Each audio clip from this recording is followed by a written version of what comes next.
اللہ الرحمن الرحیم۔ جدید مسائل کے اعتبار کے سوال جواب کی خصوصی نشست میں آپ کا خیر مقدم ہے۔ آج ڈھیر سارے سوالات جمع ہیں، ہم اختصار کے ساتھ ان کے جوابات پیش کرنے کی کوشش کر رہے ہیں۔ نام کی جگہ پر اللہ از اون کیا لکھا ہوا ان کا، یہ پوچھتی ہیں میرے پھوپھا کا انتقال ہو گیا، انتقال کے کچھ دن بعد میری پھوپھی کی بہن نے فون کر کے کہا کہ ایک نیا سوٹ لے آئیں اور وہی پہن کے عدت کریں گی، لائٹ کلر کا۔ جب ہم لوگ لے کے گئے تو انہوں نے پہنا، پھر وہ بہت رونے لگیں۔ اب ہو گیا تو پھر کہا گیا کہ عید کے کپڑے سب کے جتنے پھوپھی کے گھر میں ہیں لانا ہے اور سوئیاں بھی لے کے جانی ہیں اور ان کو بھنوانا ہے۔ مولانا صاحب یہ تو شریعت میں نہیں ہے، پھر یہ رسم فرض کی طرح کیوں منائی جاتی ہے؟ کوئی انسان اپنی خوشی سے لے جائے، پر یہ تو زبردستی کسی پر تھوپنا ہے۔ ہم کرنا نہیں چاہتے تھے لیکن انہوں نے فون کر کے کہا۔ مولانا صاحب بتائیے کہ قرآن حدیث میں اس کا کیا حکم ہے، ہمیں ایسی رسموں میں شرکت کرنی چاہیے یا نہیں؟ بالکل آپ نے صحیح کہا ہے کہ یہ خالص رسم ہے اور زبردستی تھوپی جا رہی ہے، خلاف شریعت ہے۔ تو یہ خود ہی آپ اس کو محسوس کر رہے ہیں کہ یہ چیز غلط ہو رہی ہے۔ اور سب سے بڑی خرابی تو یہ کہ عدت میں نئے کپڑے پہننا یہ تو منع ہے، اور جو بہن عدت گزار رہی ہے وہی کہہ رہی ہے ہمیں نیا کپڑا لے کر لا کے دو۔ یہ کتنی غلط بات ہے، یہ تو عدت کے حکم کی خلاف ورزی سری۔ اس کے علاوہ حدیث پاک میں آتا ہے کہ کسی کا مال اس کی دلی مرضی کے بغیر حلال ہی نہیں ہے۔ اب آپ دینا نہیں چاہ رہے ہیں، وہ آپ سے مطالبہ کر رہی ہیں کہ یہ لاؤ یہ لاؤ، یہ ہوتا ہے وہ ہوتا ہے، تو یہ تو جیسے جہیز میں زبردستی جہیز مانگا جاتا ہے، ایسی اس طریقے سے گویا عدت کے خرچے بھی مانگے جا رہے ہیں، یعنی عدت کی رسموں کے خرچے۔ تو یہ بالکل ناجائز چیزیں چل رہی ہیں، اس کے لیے آپ کو تھوڑا مجاہدہ کرنا پڑے گا۔ بیٹھیں، لوگوں کو بتائیں کہ بھائی عدت کے اندر صرف اتنا ہوتا ہے کہ شوہر کی وفات ہونے پر سادہ کپڑوں میں 4 مہینہ 10 دن عدت گزارنی ہوتی ہے، اس میں کہیں سے کچھ لینے دینے کا چکر نہیں ہوتا ہے۔ ان سب رسموں کو ختم کرنا چاہیے، ہمیں قرآن و حدیث کے حکم معلوم کر کے اس کے مطابق عدت گزارنی چاہیے۔ انہی کے دوسرے سوال میں ایک پوسٹ ہے، انہوں نے بھیجی ہے واٹس ایپ پر کہ اس کی کیا حقیقت ہے، جس میں امام کعبہ کی ایک تجویز آ رہی ہے کہ آپ جو ہے اخیر عشرے کی ہر رات میں ایک مرتبہ کلمہ پڑھیں، تو اگر آپ کو شب قدر مل گئی تو 45 سال کے برابر آپ کو کلمہ پڑھنے کا ثواب مل جائے گا، اور 2 رکعت نفل پڑھیں تو آپ کو شب قدر مل جائے گی، تو اس میں آپ کو 42 سال کے شب قدر کا ثواب مل جائے، 42 سال کا ثواب مل جائے گا۔ یہ امام کعبہ کی تجویز نہیں ہے، کسی نے یوں چلا دیا ہے، اور 42 سال نہیں ہے، شب قدر کی اہمیت تو 82 سال ہے، یعنی جس کو شب قدر ملتی ہے اس کو 82 سال کے برابر ثواب ملتا ہے۔ اور شب قدر اگر آپ کی 12 گھنٹے کی ہے مثلا، تو اس میں اگر 1 گھنٹہ آپ عبادت کر رہے ہیں تو 1 گھنٹہ جو ہے گویا 9 سال کی عبادت سے افضل ہو جائے گا۔ اسی طریقے سے پوری رات عبادت کر رہے ہیں تو 82-83 سال کی عبادت کے برابر ہو رہا ہے۔ اور بالفرض اگر آپ نے 1 منٹ بھی عبادت کی شب قدر میں،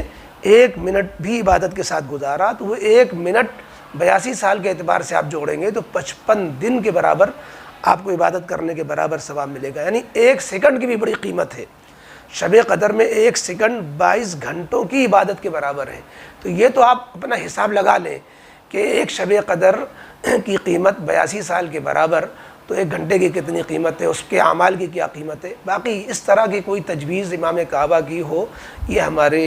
نظر سے نہیں گزری، بظاہر یہ بے اصل چیز معلوم ہوتی ہے جو کسی نے چلا رکھی ہے۔ اگلا سوال جناب محمد قاسم صاحب کا ہے، پوچھتے ہیں قرآن میں جو سجدے آتے ہیں وہ کون سے وقت میں کرنا چاہیے اور کون سے وقت میں نہیں کرنا چاہیے؟ آگے بھی ان کا سوال ہے۔ سجدے کے تعلق سے جو ان کا سوال ہے، آیت سجدہ کا حکم واجب نماز کی طرح ہے، جن وقتوں میں آپ واجب نماز پڑھنا بھی مکروہ ہے، قضا نماز پڑھنا بھی مکروہ ہے، ان وقتوں میں آیت سجدہ کا سجدہ کرنا بھی مکروہ ہے، اور وہ 3 وقت ہیں۔ فجر کا وقت ختم ہونے سے لے کے اشراق کے وقت تک تقریباً 15 منٹ، زوال کا وقت جو 2-4-5 منٹ کا ہوتا ہے، اور مغرب سے پہلے 15 منٹ جب سورج پیلا پڑ جاتا ہے۔ ان 3 وقتوں میں سجدہ کرنا بھی مکروہ ہے۔ ہاں اگر اسی وقت آپ تلاوت ہی کر رہے ہیں اور نقد سجدہ آیا تو اسی وقت کے تلاوت کیے ہوئے کا سجدہ آپ کرنا چاہیں تو کراہت تنزیہی کے ساتھ ادا ہو جائے گا، اور دوسرے وقتوں کا سجدہ اس وقت میں کریں گے تو مکروہ تحریمی کے ساتھ ادا ہوگا۔ یہ فرق ہے تھوڑا سا۔ انہی کا آگے سوال ہے، جب کسی کے ہاں انتقال ہو جاتا ہے تو مٹی میں سب سے پہلے مٹی قبر پہ وہ ڈالتا ہے جو بڑا ہوتا ہے، یا جیسے کسی کے ماں یا باپ کا انتقال ہو جاتا ہے تو جو بڑا بھائی ہوتا ہے وہ مٹی ڈالتا ہے۔ اب یہ کیا سنت ہے یا رسم و رواج؟ نہیں، یہ سنت نہیں ہے، محض رسم بنا رکھی ہے، اور محض تعلق کے اظہار کے لیے بھائی فلانے بھیا صاحب آ جائے، فلانے صاحب آ جائے، چچا صاحب پہلے مٹی ڈالیں، ایسا کچھ نہیں ہے۔ یہ فرض کفایہ عمل ہے، کوئی بھی اس کو شروع کر سکتا ہے۔ آگے سوال ہے محمد انس صاحب، خیریت کے بعد پوچھتے ہیں مفتی صاحب فطرے کے بارے میں پوچھنا تھا، فطرہ کس حساب سے دیں؟ فطرہ صاحب نصاب شخص پر اپنی طرف سے، اپنی نابالغ اولاد کی طرف سے فی کس 1.25 کلو گیہوں کے اعتبار سے تقریباً نکالنا ہوتا ہے، یا اس کی قیمت آج کل آٹے کے اعتبار سے ریٹ جو کانپور میں اعلان کیا گیا وہ 50 روپے فی کس ہے، تو 50 روپے فطرہ ادا کرنا ہوتا ہے۔ باقی تفصیلات جو ہے ویڈیو یا موجود ہے ڈسکرپشن میں، اس کو جو ہے دیکھ لیجئے گا۔ آگے سوال ہے ذیشان پوچھتے ہیں، ایک مسلمان کا غیر مسلمان کو اسلام کی دعوت دینا یا ایک خدا کی دعوت دینا کس درجے میں ہے؟ فرض ہے، فرض کفایہ ہے، سنت ہے، مستحب ہے؟ اور اگلا سوال کرتے ہیں غیر مسلمان پر حجت پوری کرنے کا کیا طریقہ ہے؟ یہ بڑا اہم سوال ہے۔ غیر مسلموں کو اسلام کی دعوت اور اسلام کا تعارف، نبی کا تعارف، توحید، رسالت، آخرت کو سمجھانا، اس کی حیثیت کہ اس کے لیے ایک جماعت مسلمانوں میں رہے، یہ فرض کفایہ کا درجہ ہے۔ جیسے امر بالمعروف نہی عن المنکر کے لیے مہم بنا کر کے ایک کسی جماعت کا رہنا، یہ فرض کفایہ کا درجہ ہے۔ اسی طریقے سے تعلیم و تعلم کا عمل فرض کفایہ کا درجہ ہے۔ ایسی غیر مسلموں میں دین کی دعوت چلانے کا کوئی نظم کرنا، یہ فرض کفایہ کا درجہ رکھتا ہے۔ یہ فرض کفایہ ابھی پورے ڈھنگ سے ادا نہیں ہو پا رہا ہے، کچھ تنظیمیں کر رہی ہیں، اور باقی غیر مسلمانوں پر حجت پوری کرنے کا جو معاملہ ہے وہ یہ ہے کہ اللہ رب العزت کی طرف سے اسلام کو اتنا پھیلایا جا چکا ہے ساری دنیا میں، کائنات میں، اللہ، قرآن اور دین کا اتنا تعارف ہو چکا ہے کہ یہ حجت تقریباً پوری ہو چکی ہے۔ پھر بھی جو ہے ہر صاحب استطاعت مسلمان پر لازم ہے کہ اگر اس کے استطاعت میں، شریعت میں استطاعت سے زیادہ تو کوئی حکم نہیں ہے، اگر فتنہ یا فساد یا شر کا اندیشہ نہ ہو تو غیر مسلم کو دین کی بات پہنچا دینی چاہیے، توحید کی بات حکمت کے ساتھ، لیکن اس حکمت کو سیکھنا بھی پڑے گا۔ غیر مسلم کی کتابوں کا مطالعہ کر کے ان کے مذہب میں جو اسلام کے مطابق تعلیمات موجود ہیں ان کو انہی کے حوالے سے قل یا اہل الکتاب تعالوا الی کلمۃ سواء بیننا وبینکم، اس نظیر کو سامنے رکھتے ہوئے، بہرحال اس میں نزاکت ہے غیر مسلموں میں تبلیغ اسلام کے لیے، اس نزاکت کو سامنے رکھتے ہوئے یہ کام کرتے رہنا چاہیے۔ اگلا سوال علی خان کا ہے، پوچھتے ہیں روزے میں غلطی سے پانی پی لیا گیا ہو تو روزہ ہوگا یا نہیں؟ غلطی سے کیا مراد ہے؟ بھول کر اگر پانی پی لیا تب تو کوئی گناہ نہیں، روزہ ہو گیا، اور اگر بھول کے بجائے خطا کی شکل ہو گئی، خطا کا مطلب روزہ یاد تھا، وضو کر رہے تھے، بے احتیاطی ہو گئی، حلق میں پانی چلا گیا، ایسی غلطی سے روزہ ٹوٹ جائے گا، بھول سے روزہ نہیں ٹوٹے گا، بھول سے کھا لے پیٹ بھر تو بھی روزہ نہیں ٹوٹے گا۔ آگے عاصم جمال صاحب پوچھتے ہیں، انہوں نے ایک فوٹو بھیجا اور پوچھا ہے کہ کیا یہ بات صحیح ہے؟ انہوں نے کلمے کے تعلق سے کہ اگر کوئی جمعے کے دن اتنی بار کلمہ پڑھے تو ایک حج کا ثواب ہے، اتنی بار کلمہ پڑھے 2 حج کا ثواب ہے، اس طرح کی پوسٹ پر دھیان نہ دیا کیجیے۔ اس طرح کی کوئی بے حوالہ بے سند چیزیں لوگ چلا دیا کرتے ہیں، دیکھیے اس پوسٹ کے اندر کوئی سند نہیں ہے، جنہوں نے بھیجی ان سے کہیے بھائی کہاں سے آپ بھیج رہے ہیں، انہی سے مانگیے حوالہ اس کا۔ آگے عبدالعظیم بساتی بازار پوچھتے ہیں، حضرت سوال یہ ہے کہ جیسے ہم لوگوں نے اپنے بڑوں سے، ضعیف لوگوں سے سنا ہے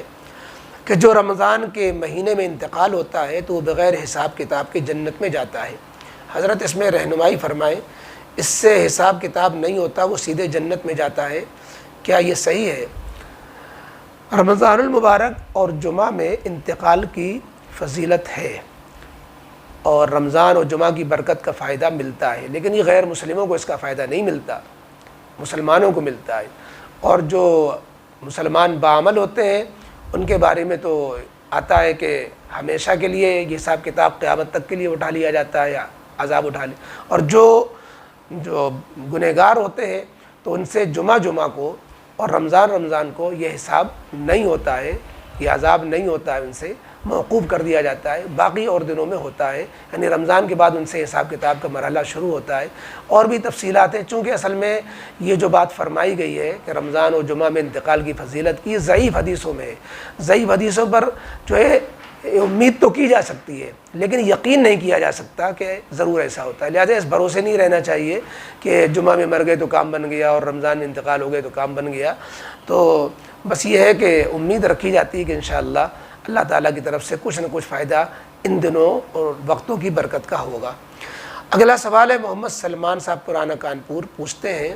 مسئلہ یہ ہے کہ عید کی نماز کے بعد قبرستان جانا چاہیے یا نہیں جانا چاہیے۔ دوسرا مسئلہ یہ ہے کہ جنازے کی چارپائی میں جو چادر رہتی ہے اس چادر کو قبر میں ہی رکھ دینا چاہیے یا کسی غریب کو دے دینا چاہیے۔ عید کی نماز کے لیے یہ تو حدیث پاک میں آتا ہے کہ ایک راستے سے جائیں اور دوسرے راستے سے آئیں، باقی قبرستان اگر دوسرے راستے میں پڑ رہا ہے تو ایک پن دو کاج ہو جائیں گے۔ فقہاء کرام لکھتے ہیں کہ عید کے دن واپسی میں قبرستان ہو کر جائیں تو زیادہ اچھا ہے، بہتر ہے، یعنی قبر ایصال ثواب کے لیے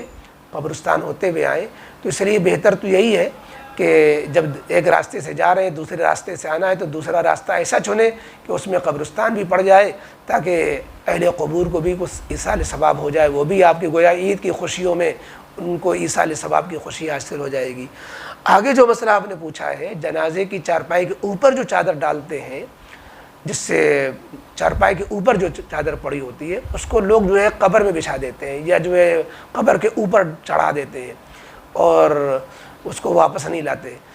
یہ یاد رکھنا چاہیے کہ مرحوم کے مال سے اس چادر کی قیمت ادا کرنا جائز نہیں ہے، یہ چادر زائد چادر ہے، یہ کفن کے خرچے میں شامل نہیں ہے، لہذا اس کو مرحوم کے مال سے نہیں لانا چاہیے۔ کوئی اپنے پیسے سے لگائے تو جس نے پیسہ لگایا وہ اس کا مالک ہے، چاہے اس کو لائے غریب کو دے دے یا کچھ کرے، لیکن قبر کے اندر رکھنے یا قبر کے اوپر چڑھانے کا کیا فائدہ؟ اس لیے یہ لایانی عمل ہوگا، بلکہ یہ بدعت کے قبیل سے ہوگا اگر اس کو ثواب سمجھ کر سنت سمجھ کر کریں گے۔ قبر کے اندر چادر رکھنے کا کوئی جواز نہیں ہے، قبر کے اوپر چادر چڑھانے کا بھی کوئی جواز نہیں ہے، لہذا یہ چادر اگر کسی نے اپنے پاکٹ سے لگائی ہے تو اس کو اختیار ہے واپس لے آئے، خود استعمال کرے دھو دا کر کے، چاہے لنگی بنائے کچھ بنائے، یا چاہے تو وہ کسی غریب کو دے دے۔ مرحوم کے مال سے اگر آپ نے وہ چادر لگائی ہے تو وہ چادر ترکہ بنے گی۔ ترکہ بننے کا مطلب یہ ہے کہ میراث میں مرحوم کی جیسے اور چیزیں تقسیم ہوتی ہیں تو اس چادر کو بھی اس میں شامل کرنا چاہیے۔ یہ بڑا نازک مسئلہ ہے، لوگ اس میں عام طور پر گڑبڑی کرتے ہیں، کہیں قبر میں بچھا دیتے ہیں، کہیں قبر کے اوپر چڑھا دیتے ہیں، کبھی جو ہے غریب کو دے دیتے ہیں۔ بہرحال آپ نے اہم مسئلہ پوچھا ہے، اس کا لوگ لحاظ نہیں کرتے، لحاظ کرنا چاہیے۔ اگلا سوال ہے ثنا اسحاق، یہ پوچھتی ہے سلام کے بعد کیا تصور کر کے کسی پر دم کرنا درست ہے؟ انہوں نے تفصیل میں پوچھا ہے کہ ہم نے سنا ہے کہ آج کل اگر کسی مریض کی طبیعت خراب ہوتی ہے تو کسی مولانا صاحب سے دم کرواتے ہیں، تو لوگ ان کا نام بتا کر یا فون پہ دم کروا دیتے ہیں، تو کیا یہ درست ہے؟ مہربانی کر کے رہنمائی فرمائیں۔ ہم لوگ بھی کبھی اپنوں کے لیے جو ہمارے ساتھ نہیں ہے، دور ہیں، ان کی حفاظت کے لیے ان پر آنکھیں بند کر کے تصور میں ان پہ دم کر دیتے ہیں، تو اس کا شریعت میں کیا حکم ہے؟ پلیز بتائیں۔ ماشاءاللہ آگے انہوں نے ہمت افزائی کے لیے ہم کو دعاؤں سے نوازا ہے کہ آپ کے جوابوں سے فائدہ حاصل کرتے ہیں اور دعاؤں کے منتظر رہتے ہیں۔ جزاکم اللہ، آپ نے ہمارے چینل کی تعریف فرمائی کہ آپ کے چینل سے بہت فیض ملا، ہم نے دوسروں کو بھی اس کی صلاح دی، ماشاءاللہ سب فائدہ حاصل کر رہے ہیں، اللہ تعالیٰ دونوں جہان میں اس کو کامیاب فرمائے۔ جزاکم اللہ۔ یہ جو آپ نے غائبانہ دم کرنا، یعنی مریض کہیں ہے جس پر دم کیا جا رہا اور دم کرنے والا کہیں اور ہے اور وہ آن لائن گویا دم ہو رہا ہے، یہ آپ کے سوال کا حاصل ہوا۔ یہ دیکھیے غائبانہ دوسرا آدمی دعا کر سکتا ہے، دعا کر سکتا ہے اور کوئی تدبیر بتا سکتا ہے، یا یہ کہ موبائل کے ذریعے سے کچھ دعائیں مریض کو سنا سکتا ہے کہ مریض کے کان میں موبائل لگا دیا کہ بھائی ہم کچھ دعا پڑھ رہے ہیں، مثلا حدیث پاک میں ایک دعا آتی ہے جو مریض پر پڑھی جاتی ہے، مریض کو سنا کر پڑھی جاتی ہے، اسأل اللہ العظیم رب العرش العظیم ان یشفیہ کا 7 بار پڑھنے کا حدیث میں حکم ہے۔ تو موبائل پر لگا کر کے اس کو بھائی میں دعا پڑھ رہا ہوں آپ سن لیجئے، اس کی برکت سے فائدہ۔ تو یہ تو دعا مریض کو سنائی جائے مریض پر وظیفہ دعا ماوال کے ذریعے سے پڑھا جائے یا یہ کہ اس کے لیے غائبانہ دعا کی جائے، یہ تو ٹھیک ہے، لیکن یہ جو غائبانہ دم کرنے کا مسئلہ ہے اس میں کوئی دم نہیں ہے، یہ تو بس خامخواہ جو ہے پھونک ماری آپ نے موبائل پر، تو دوسرے کو پھونک سے کیا اثر ہونے والا ہے، آپ اس پر کچھ آواز سے کچھ کلمے پڑھیں تو سنیں وہ اس کو۔ بہرحال یہ ہے لوگوں نے چلا رکھا ہے، دھندا بھی بنا رکھا ہے، تو صحیح طریقہ یہی ہے کہ غائبانہ دعا کریں یا پھر وظیفہ مریض کو سنا کر کے کوئی دعا پڑھ دیں۔ شریف ظہیر اگلا سوال جو ہے ان کا ہے جناب کمال احمد صاحب کا، ہمایوں باغ چمن گنج سے۔ ان کو یہ پوچھتے ہیں کہ یہ جو شش عید کے روزے ہیں جو عید کے بعد 6 روزے رکھے جاتے ہیں، تو یہ لگاتار رکھنا ہے یا متفرق رکھ سکتے ہیں؟ مشہور یہ ہے کہ دوسرا دن یعنی عید کا جو دوسرا دن ہوتا ہے اس دن ضرور ایک رکھ لیں، پھر چاہے آپ جیسے رکھیں۔ عید کے دوسرے دن شش عید کے روزے شروع کرنا ضروری نہیں ہے، یہ غلط مشہور ہے کہ دوسرے دن تو ایک روزہ رکھنا ہی چاہیے۔ باقی آپ نے یہ جو کہا ہے کہ ہمارا جو معمول ہے کہ پیر کو یا جمعرات کو روزہ رکھتے ہیں، اس میں اس کے لحاظ سے 6 روزے پورے کر لیں، ہاں یہ کر سکتے ہیں۔ شوال کے پورے مہینے میں 6 روزے پورے ہو جانے چاہیے، چاہے لگاتار رکھیں، چاہے ایام 20 میں رکھیں، یا جو ہے عید کے دوسرے دن شروع کر دیں یا بعد میں شروع کریں، ہر طرح اجازت ہے۔ اس طرح ثواب کو ہم پالیں گے، 6 روزے پورے شوال میں پورے ہو جائیں گے تو اس کی فضیلت جو ہے حدیث میں وہ مل جائے گی۔ اسی طریقے سے ان کا ایک سوال یہ ہے کہ کسی کو انہوں نے قرضہ دیا ہے، مثلا 1 لاکھ روپیہ قرضہ دیا ہوا ہے اور وہ مستحق زکوٰۃ ہو گیا ہے، قرضہ واپس نہیں کر سکتا ہے بلکہ خود وہ زکوٰۃ لے رہا ہے، تو کیا ہم اس 1 لاکھ میں جو ہے زکوٰۃ کی نیت کر لیں تو ہماری زکوٰۃ ادا ہو جائے گی؟ نہیں ادا ہوگی۔ اس لیے نہیں ادا ہوگی کہ زکوٰۃ کے شرائط میں سے یہ ہے کہ زکوٰۃ دیتے وقت زکوٰۃ کی نیت کی جائے۔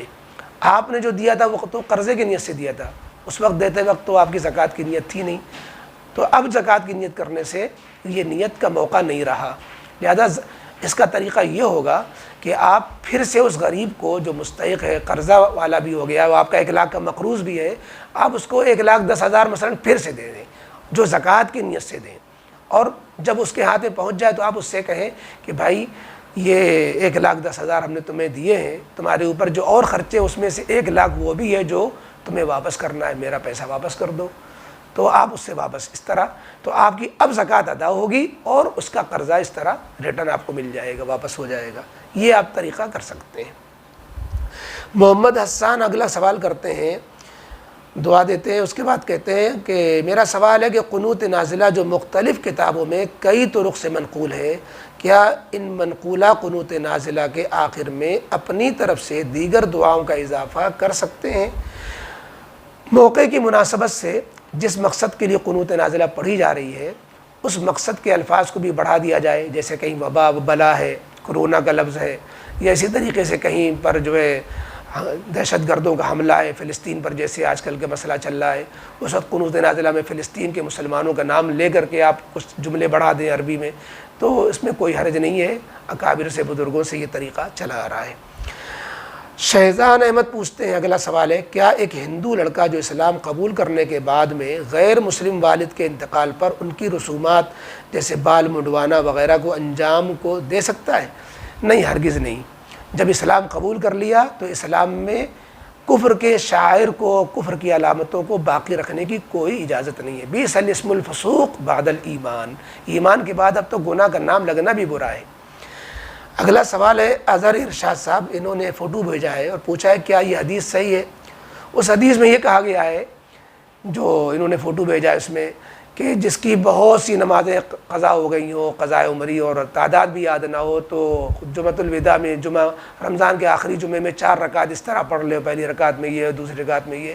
بالکل واہیات ہے، یہ حدیث ہی نہیں ہے، صحیح و غیر صحیح کی کیا بات ہے، یہ بالکل ڈھکوسلا ہے۔ قضاء عمری کے لیے نماز ہی ادا کرنا پڑے گی، کوئی بھی نماز نفل نماز کے پڑھ لینے سے چاہے جس طرح پڑھے قضاء عمری کا وہ بدل نہیں ہو سکتی۔ لہذا جو آپ نے بھیجا ہے فوٹو میں، جس میں یہ بات بیان کی گئی ہے کہ نبی کریم علیہ السلام نے فرمایا، یہ نبی کریم علیہ السلام پر تہمت ہے، نعوذ باللہ، بالکل جھوٹی حدیث ہے، اس کی کوئی اصلیت نہیں ہے۔ آگے ایک سوال انہوں نے بھیجا ہے، پوچھتے ہیں کہ آپ صلی اللہ، آڈیو میں سوال ہے جس کا خلاصہ یہ ہے کہ آپ صلی اللہ علیہ وسلم کے صدقہ طفیل کے ذریعے دعا مانگنا کیسا ہے؟ جیسے آپ صلی اللہ علیہ وسلم کے صدقے میں ہماری مدد فرما، یا آپ صلی اللہ علیہ وسلم کے صدقہ طفیل سے ہماری دعا قبول فرما، بالکل ٹھیک ہے۔ نبی کریم علیہ الصلوۃ والسلام کے صدقہ طفیل میں دعا نہیں مانگی جائے گی، پھر کس کے طفیل میں مانگی جائے گی؟ حضرت عبداللہ ابن عباس کی غالباً حدیث ہے، وہ دعا مانگا کرتے تھے، اللہم انی اسألک بوجہ نبیک محمد صلی اللہ علیہ وسلم، اے اللہ میں تیرے نبی کے صدقے میں دعا مانگتا ہوں۔ یہی تو ہے، تو یہ تو صحابہ کرام سے ثابت ہے، نبی کریم علیہ السلام کے صدقے طفیل میں دعا مانگنا، مانگ سکتے ہیں۔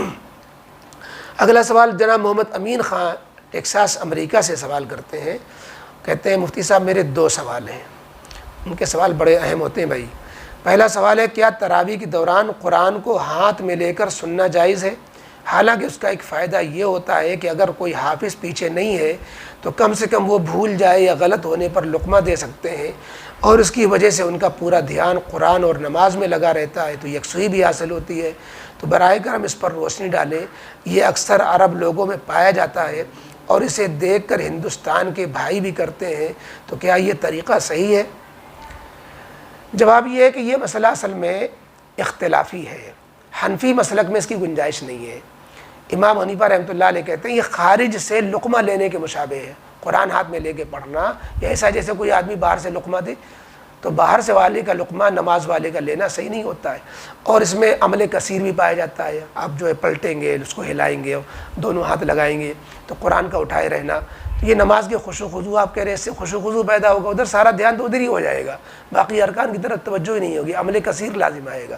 لیکن دوسرے ائمہ کے نزدیک، امام احمد بن حنبل ہیں، غالباً صاحبین کا بھی یہ قول ہے، ان کے ہاں یہ ہے کہ قرآن کریم ہاتھ میں لے کر، یا موبائل میں موبائل کھلا ہو، آج کل جو قرآن کے اس میں ہوتا ہے، تو اس کو ایک ہاتھ سے اگر لے کر کے احتیاط سے کوئی دیکھ کے پڑھ رہا ہے تو ان کے ہاں گنجائش ہے۔ تو اس لیے جو حنفی مسلک کے مطابق عمل کرتے ہیں، آپ امریکہ میں ہیں تو اس لیے وہاں آپ لوگوں کو دیکھتے ہوں گے، وہاں دوسرے مسلک پر لوگ عمل کرنے والے زیادہ ہوں گے، اس لیے آپ کو شبہ ہو رہا ہے۔ تو حنفی مسلک میں اس کی گنجائش نہیں ہے۔ آگے آپ کا دوسرا سوال ہے، جیسا کہ اس بار کرونا وائرس کی وجہ سے صورتحال بہت زیادہ خراب ہے، بہت سارے لوگ اس دنیا سے رخصت ہو چکے ہیں، کیا اس بار عید کی خوشی منانا جائز ہوگی؟ کیونکہ مسلمان یا غیر مسلم تقریباً سبھی جگہ بہت سے لوگوں کا انتقال ہو چکا ہے اور اب بھی جاری ہے، تو ایسے میں کوئی کیسے خوشی منائے گا جب کسی کا پڑوسی مر گیا ہو، یا کسی کا قریبی رشتہ دار فوت ہو گیا ہو، یا نہ بھی مرا ہو تو شہر میں اب تک بڑی تعداد میں اموات ہو چکی ہوں؟ تو اس وقت ایک مسلمان کو کیا کرنا چاہیے تاکہ سماج میں ایک میسج جائے کہ ہم سب بھی سب کے غموں میں شریک ہیں؟ براہ کرم کوئی راستہ بتائیں۔ عید کی شریعت میں جو عید کا تہوار ہے یہ عام خوشیوں کے تہوار کی طرح نہیں ہے، نہ اس میں ناچ گانا ہوتا ہے، نہ اس میں کوئی ڈھول تاشے ہوتے ہیں، نہ ریکارڈنگ ہوتی ہے، نہ کوئی اور زیادہ جو ہلڑ ہوتا ہے، شراب کباب کی محفلیں ہوتی ہیں۔ یہ تو عید اللہ رب العزت کے 30 روزوں کے پورا ہونے کی خوشی میں اللہ تعالیٰ کی طرف سے 2 رکعت نماز شکرانہ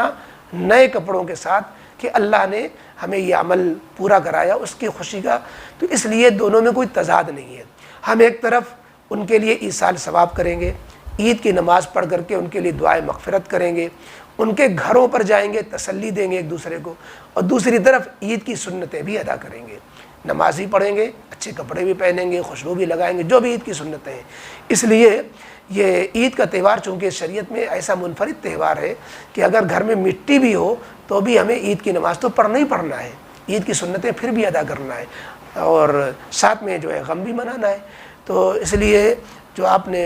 جس بات کا احساس کیا ہے تو اس کا طریقہ یہی ہوگا کہ ہم جن کے اموات ہوئی ہیں ان کے یہاں تعزیت کے لیے جائیں گے، اگر نہیں گئے تھے ان کے لیے مغفرت کریں گے، دعائے مغفرت کریں گے، ایصال ثواب کریں گے، یہ سب کریں گے۔ باقی عید کے اپنے جو فرائض ہیں، سنتیں ہیں، وہ بھی انشاءاللہ پوری کریں گے، دونوں میں کوئی تضاد نہیں ہے۔ اگلا سوال ڈاکٹر نصرت خان، یہ بھی ٹیکساس امریکہ سے، اللہ سے دعا ہے کہ تمام عالم دین کی حفاظت فرمائے۔ مفتی صاحب وضو کے متعلق سوال پوچھنا ہے، وہ یہ ہے کہ جہاں میں کام کرتی ہوں اس ہاسپٹل میں باتھ روم میں وضو کا کوئی طریقہ نہیں بن پا رہا ہے، کھڑے ہو کر صرف وضو کر سکتے ہیں، اس میں بھی پاؤں نہیں دھو سکتے ہیں، اور موزے کے اوپر سے مسا کر کے ہی نماز ادا کرنی پڑتی ہے۔ صبح 9 بجے سے شام 7 بجے تک وہاں رہنا پڑتا ہے، اور اس دوران ظہر اور عصر کی نماز کا وقت آتا ہے۔ اب جاننا یہ ہے کہ کیا اس طرح سے آگے بھی وضو کر سکتے ہیں؟ یہاں کے باتھ روم ہندوستان کے باتھ روم جیسے نہیں ہوتے، واش بیسن کے علاوہ کوئی الگ پائپ اور نالی بھی نہیں ہوتی کہ جس میں پیر وغیرہ دھوئے جا سکے، تو کیا اس طریقے سے پیر دھو کر آگے بھی نماز پڑھی جا سکتی ہے؟ دیکھیے ایسا ہے کہ پیر دھونا تو وضو میں فرض ہے، فرض کو تو چھوڑا نہیں جا سکتا،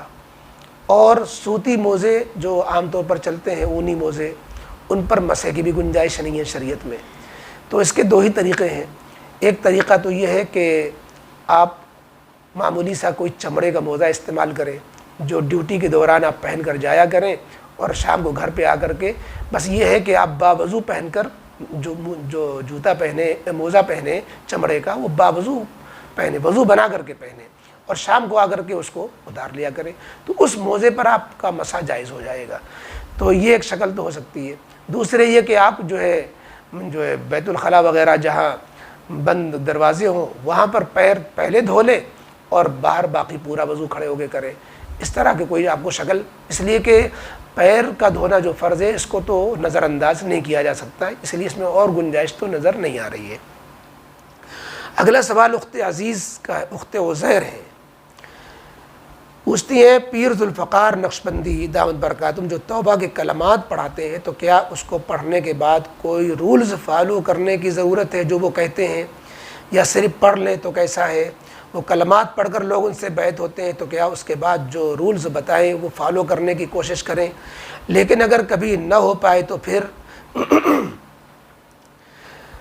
یہ بیعت کے کلمات جو وہ کہلاتے ہیں، تو اس میں آپ کو اختیار ہے کہ اگر آپ کسی اور سے پہلے سے بیعت ہیں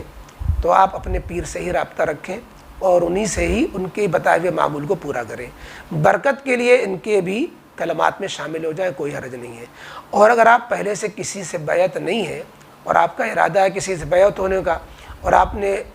ان کلمات کے ذریعے سے ان سے بیعت و توبہ طائب ہو گئی آپ،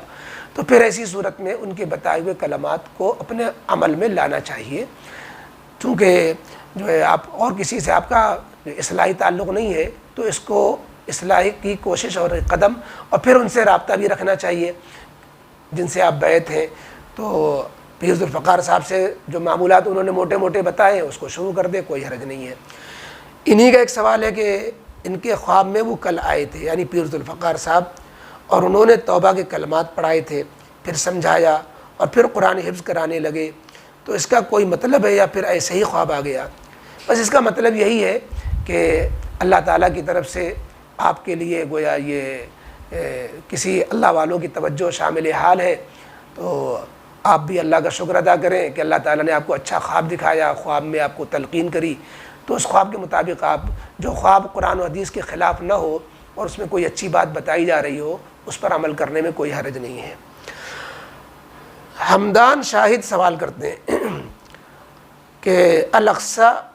اٹیک میں پلیز کچھ بیان دیں حضرت، کوئی میڈیا کوئی پیج کوئی نہیں دکھا رہا ہے، ایسے حالات میں کیا کرنا چاہیے حضرت؟ پلیز حضرت فلسطین کے لوگوں کو انکلوڈ کیا جائے، شامل کیا جائے، کچھ بیان دیں۔ یقیناً آپ کا درد بہت بجا ہے، اور ہم بھی جو ہے سوائے اس کے کہ بیان دے دیں کیا کر سکتے ہیں؟ بیان تو کئی لوگوں کے، جمعیت علماء کے بھی آئے، جماعت اسلامی کے بھی آئے، رجب طیب اردغان کے نے بھی جو ہے اس کا نوٹس لیا، اور بھی کچھ لوگوں کے آئے، لیکن جو ہے دشمنان اسلام اس وقت متحد ہو چکے ہیں، اور علامات قیامت میں سے یہ ہے کہ مسلمانوں کے خلاف ساری دنیا ایک ہو جائے گی، یہود، ہنود، عیسائی اور کیا سارے لوگ ایک ہو چکے ہیں۔ ہم بس دعا ہی کر سکتے ہیں، اور ہم تو دعا بھی نہیں کرتے جو کر سکتے ہیں۔ افسوس تو یہ ہے کہ عالم اسلام کے جو اور لوگ، ایک تو عالم اسلام میں حکمراں طبقہ ہے، مسلم حکومتیں ہیں، ان کی ذمہ داری بنتی ہے کہ وہ اٹیک کا جواب اٹیک سے دیں، وہ جو ہے سنگھرش کریں، لیکن جو عوام ہم جیسے نہتے مسلمان ہیں جو وہ کر سکتے ہیں کہ دعا کریں صلاۃ الحاجہ پڑھ کر، وہ بھی نہیں کرتے۔ تو اس لیے کم از کم ہم آج 27ویں شب ہے، ہم جو ہے صلاۃ الحاجہ پڑھیں اور دعا مانگیں اللہ تعالیٰ سے گر گڑا کر کے کہ اللہ ہم ان کی مدد نہیں کر پا رہے ہیں، ہم وہاں پہنچ نہیں پا رہے ہیں، یا ہم کچھ کر نہیں پا رہے ہیں، ہم بھی نہتے ہیں، تو یہ اللہ مدد فرما دیجئے ہماری بھی ان کی بھی۔ تو یہ جو ہے موقع ہے کہ ہم کم از کم دعا ہی سے ان کی مدد کریں۔ بہرحال آپ کا جذبہ قابل قدر ہے، اللہ تعالیٰ ہم لوگوں کو کم از کم دعا جو ہے میں حصہ لینے والا بنائے۔ اگلا سوال ابو حمزہ کا ہے، مفتی صاحب میرا سوال ہے کہ اگر کسی نے بسم اللہ والی قرآن منت کے طور پر مانی ہو تو کیا اس کو رمضان میں پڑھ سکتے ہیں؟ بھائی آپ کا سوال سمجھ میں نہیں آئے، بسم اللہ والی قرآن کیا ہوتی ہے یہ ذرا واضح کر دیجیے گا، اور پھر بسم اللہ والی قرآن منت کے طور پر ماننا، یہ بس یہ ہم اپنی کوتاہی سمجھیں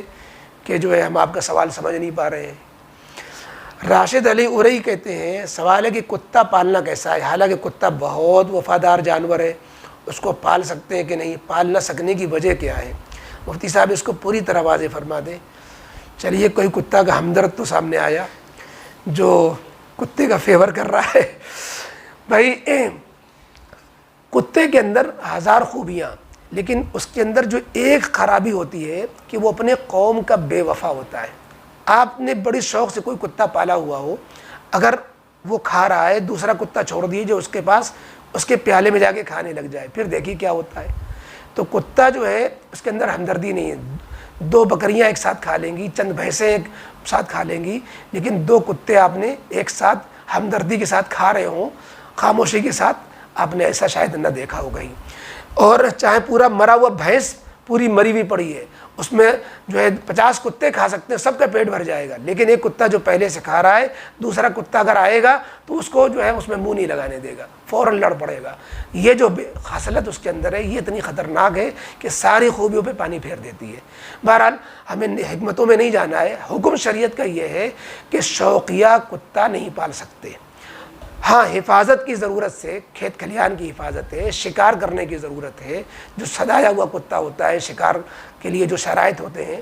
جو فقہ کی کتابوں میں ہے، اسی طریقے سے آپ کے فیکٹری و مکان وغیرہ کی حفاظت کے لیے اس کو باہر رکھیں اور شوق میں اس کو اپنے پاس نہ رکھیں، تو اس کی گنجائش شریعت میں ہے۔ اس پر جو ہے غالباً ایک ویڈیو بھی موجود ہے، اس کو دیکھ لیجئے گا، اس کو اگر خیال پڑتا ہے کہ جدید مسائل میں آ چکی ہے، اگر آ چکی ہوگی تو اس کا لنک بھیج دیا جائے گا، اس کو آپ دیکھ لیجئے گا۔ اگلا سوال ہے عرشی صدیقی صاحب کا، شوہر کے اوپر قرض ہے 50,000 کا، بیوی کے پاس سونا چاندی اور کیش ملا کے 40,000 کا مال ہے، کیا زکوٰۃ بن رہی ہے؟ تفصیل سے بتا دیں۔ یہ آپ نے دونوں کو جوڑ دیا ہے، شوہر کی مالیت الگ دیکھی جائے گی، ملکیت، بیوی کی ملکیت مالیت الگ دیکھی جائے گی۔ شوہر مقروض ہے، بیوی مقروض نہیں ہے، بیوی کے پاس 40,000 ہے تو بیوی کے اوپر زکوٰۃ ہے، شوہر کے اوپر نہیں ہے، تو جو مقروض ہے اس پر زکوٰۃ نہیں ہوگی، اور جو مقروض نہیں ہے یا مقروض ہے لیکن قرضہ کاٹنے کے بعد پھر اس کے پاس زکوٰۃ کی مالیت 52.5 تولہ چاندی کی مالیت کے برابر اس کے پاس پیسے بن رہے ہیں تو پھر اس کو زکوٰۃ بنے گی۔ اگلا سوال معبود خان پوچھتے ہیں مفتی صاحب کن کن ٹیکسز میں انٹرسٹ کے پیسوں کو دیا جا سکتا ہے؟ انٹرسٹ والی ویڈیو میں ڈیٹیل نہیں ہے،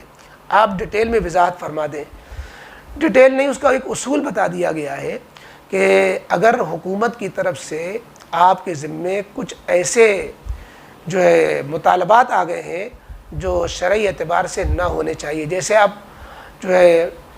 پانی نہیں لے رہے ہیں پھر بھی واٹر ٹیکس آ رہا ہے، آپ جو ہے بجلی ٹیکس بے تحاشا آ رہا ہے، قانون آپ صحیح کرانے کی کوشش کرتے ہیں میٹر کو پھر بھی صحیح نہیں کرتے ہو، بجلی ٹیکس آ رہا ہے، بجلی ٹیکس پر سود چڑھ کر کے آ گیا ہے آپ کے اوپر، یہ آپ رجسٹری کرانے گئے ہیں اور اس پہ آپ کو جو ہے 20 لاکھ کی چیزیں 2 لاکھ آپ کو رجسٹری فیس لگی جا رہی ہے، تو یہ چیزیں جو نہیں ہونی چاہیے شرعی حساب سے پھر بھی ہو رہی ہیں، تو ان جگہوں میں آپ انٹرسٹ کے پیسے دے سکتے ہیں، یہ اس کا اصول ہے، یہی موٹی سی ڈیٹیل ہے، باقی جو ہے تفصیل تو اس کو ہم پوری ڈیٹیل پوری آپ تفصیل لائیں کہ ان چیزوں میں دے سکتے ہیں نہیں دے سکتے ہیں، تو ہم اس کا جواب بھی ڈیٹیل میں دے سکتے ہیں کہ اس میں دے سکتے ہیں کہ اس میں نہیں دے سکتے ہیں۔ کنگ عفان صاحب پوچھتے ہیں کمنٹ میں، امام کے پیچھے نماز میں مقتدی نے قاعدہ اولیٰ میں یا قاعدہ اخیرہ میں امام کے سلام پھیرنے سے پہلے سلام پھیر دیا اور فوراً یاد آیا تو مقتدی کیا کرے؟ نماز ہو گئی یا نہیں ہو گئی؟ نماز ہو گئی، فوراً اس کو اپنی بھول کے مطابق آگے شامل رہنا چاہیے، سلام پھیر دیا تھا غلطی سے تو اس سلام کو پھر جو ہے امام کے ساتھ شامل رہنا چاہیے، جب امام سلام پھیرے تو پھر سلام پھیرنا چاہیے، اور اس بھول کی وجہ سے جو انہوں نے پہلے سلام پھیر دیا تھا کوئی سجدہ سہو وغیرہ نہیں ہوگا۔ انہی کا دوسرا سوال ہے کرسی پر بیٹھ کر نماز پڑھنے والے سجدہ تلاوت کیسے کریں گے؟ جیسے نماز میں سجدہ کر رہے ہیں ایسے ہی سجدہ تلاوت بھی اشارے سے کر لیں گے، یعنی جھک جائیں گے، اللہ اکبر کہتے ہوئے اللہ اکبر کہتے ہوئے اٹھ جائیں گے، 3 بار بیچ میں تسبیح پڑھ لیں گے۔ شاہد صدیقی صاحب سوال کرتے ہیں گھر میں ٹیڈی بیئر رکھنا کیسا ہے؟ یہ ناجائز ہے، یہ جو ہے تصویر رکھنا اور اس کو سجانا درست نہیں ہے۔ عرشی صدیقی کا ایک اور سوال ہے، اللہ تعالیٰ فرماتے ہیں رمضان میں جو پورے روزے رکھے گا اور راتوں میں جاگ کر میری عبادت کرے گا تو اس کے سارے گناہ کو مٹا دے گا، ایسے پاک صاف کر دے گا جیسے ابھی اپنی ماں سے بچہ ہوتا ہے، کوئی گناہ نہیں ہوتا۔ تو کیا جو قضاء عمری نمازیں وہ پڑھنا ضروری ہے؟ وہ جو آپ نے حدیث ذکر کی ہے کہ اس طرح پاک صاف ہو جاتا ہے کہ اس پر کوئی گناہ نہیں رہ جاتا، اس سے مراد یہ ہے کہ جن گناہوں کی آگے کوئی اس کا بدل نہیں ہے، جس کا کوئی بدل ہے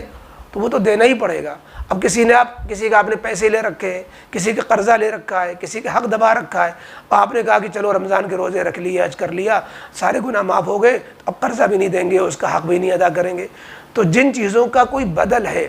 تو اس میں گناہ کی معافی بھی کرانی ہے، اس کا بدل بھی ادا کرنا ہے۔ قضا جو نمازیں ہو گئی اس کا بدل ہے، ہاں جو آپ نے اپنے ٹائم پہ ادا نہیں کی تھی اب اس کا کوئی بدل نہیں ہے، تو اس کے لیے جو گناہ ہوا تھا وہ معاف ہو جائے گا،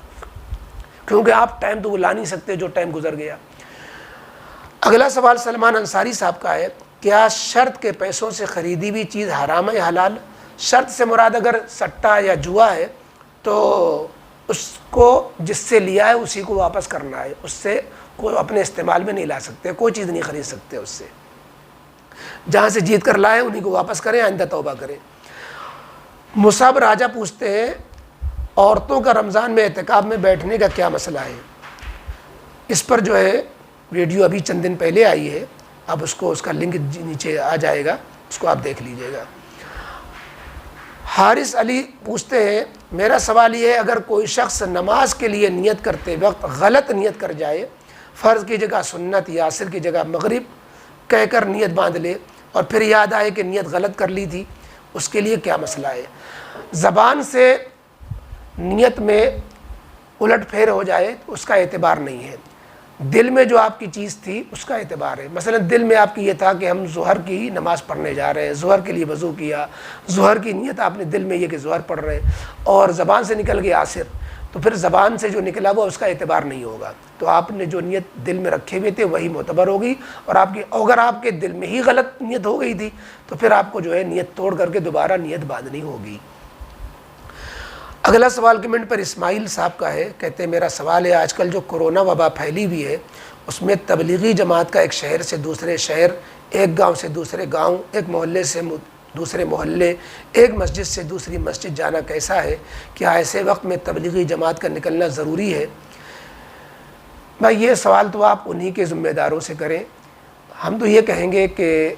گائیڈ لائن کی رعایت کرنی چاہیے۔ اس سے پہلے جو 1 سال پہلے تبلیغی جماعت کی بدنامی دشمنان اسلام نے کی تھی وہ نوبت نہ آنے پائے، احتیاط برتنی چاہیے،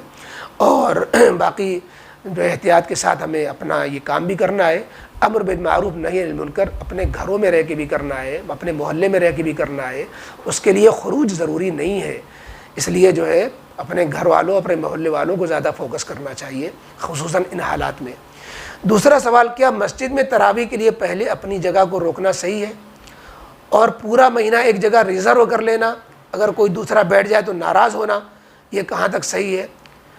بھائی اب کوئی جگہ مسجد میں کوئی متعین جگہ کسی کی جاگیر نہیں ہوتی، جو پہلے آئے وہ اس جگہ پہ قبضہ کر سکتا ہے۔ ہاں جو پہلے آ کر کے کوئی چیز رکھ کے چلا گیا ہے، استنجا کرنے چلا گیا، اس نے پہلے اپنی سی کوئی چیز رکھ دی علامت کے طور پر، تو یہ اس کا حق بن گیا، کیونکہ حق سبقت سے پیدا ہو جاتا ہے۔ جس نے سبقت کر لی، جگہ خالی تھی، آ گیا، اس نے جگہ رکھ لی، اس نے جگہ اپنی کور کر لی، وہ اگر کہیں چلا گیا وہ تو ٹھیک ہے، لیکن پورے مہینے کے لیے ریزرو رکھنا یہ بات سمجھ میں نہیں آتی۔ پھر اگر ریزرو رکھنا ہے تو اعتکاف کیوں نہیں کر لیتے؟ اعتکاف کر لیا، آپ کی جگہ ریزرو ہو جائے گی۔ اور آگے ایک سوال آخری ہے، شفیع الرحمان دیوگاؤں اعظم گڑھ، قے کے تعلق سے جو تفصیل ہے کہ خود بخود سے آ جائے تو روزہ نہیں ٹوٹتا، اگر اپنی کوشش سے قے ہو رہی ہے تو روزہ ٹوٹ جاتا ہے، جیسا کہ دیوبند کی ویب سائٹ پر مسئلہ موجود ہے، تو کیا اس مسئلے کی حدیث ہے یا اور کہیں سے اس کا مستدل ہے؟ بھائی ہم تو یہاں پر جلدی سوالوں کے جواب دے رہے ہیں عوام الناس کے لیے، دلائل سے زیادہ بحث ہمارے اس جدید مسائل کی اس خاص خصوصاً سوال جواب کی محفل میں دلائل سے زیادہ بحث نہیں کرتے. البتہ آپ ذی علم معلوم ہوتے ہیں، چونکہ آپ نے دلائل کا سوال کیا ہے تو اس کا مطلب آپ دلائل سمجھ بھی سکتے ہیں. تو اس کے لیے ہم آپ کو حوالہ دے رہے ہیں کہ ہدایہ میں یہ مسئلہ جہاں لکھا ہوا ہے وہاں پر دلیل بھی لکھی ہوئی ہے، اور اس کا جواب بھی لکھا ہوا ہے کہ منہ بھر کر قے خود سے آتی ہے تو روزہ کیوں نہیں ٹوٹتا، اور تھوڑی سی بھی قے اگر جان بوجھ کے کوئی کرتا ہے تو روزہ کیوں ٹوٹ جاتا ہے. اور اس میں جو ائمہ کا اختلاف ہے، جو دلائل ہے، اور مجتہدین کا، اور جو احادیث ہے، اور احادیث میں جو تضاد ہے، اور پھر احادیث میں جو پھر اس میں تطبیق ہے، یہ پوری بحث وہاں پر ہے. اگر ہم اس کو چھیڑیں گے تو اسی کے لیے 1 گھنٹہ پورا چاہیے. تو انشاءاللہ اگر نوبت آئی تو اس پر کبھی ویڈیو بھی بن سکتی ہے دلائل کی. لیکن ابھی آپ سر دست ہم نے آپ کو حوالہ دیا، اعلاء السنن دیکھ لیں، ہدایہ دیکھ لیں، اس میں پورے کتاب الصوم کے اندر جہاں یہ مسئلہ ہے قے کا، وہاں پر پورے احادیث پر پوری بحث بھی کی ہے اور جواب بھی دیے. اور اس مسئلے میں آپ کا انشاءاللہ اس اشکال بھی حل ہو جائے گا. بہرحال یہ ناظرین آج کے سوالات کے جوابات تھے جو ہے بڑے اختصار کے ساتھ آپ کو سامنے پیش کرنے کی کوشش کی ہے. امید ہے کہ آپ اس سے فائدہ اٹھائیں گے، دوسروں کو شیئر کریں گے، اور ہمیں اسی طریقے سے دعاؤں میں یاد رکھیں گے. اب رمضان کے آخری دن چل رہے ہیں، آپ سے دعا ہے کہ ہماری اور ہماری ٹیم کو دعا میں یاد رکھیں. اللہ تعالی ہم سے دین کا کام اخلاص کے ساتھ لیتا رہے، اور آپ حضرات اسی طریقے سے ہم سے استفادہ کرتے رہیں. اللہ تعالی آپ کی اور ہم سب کی کوششوں کو قبول فرمائے.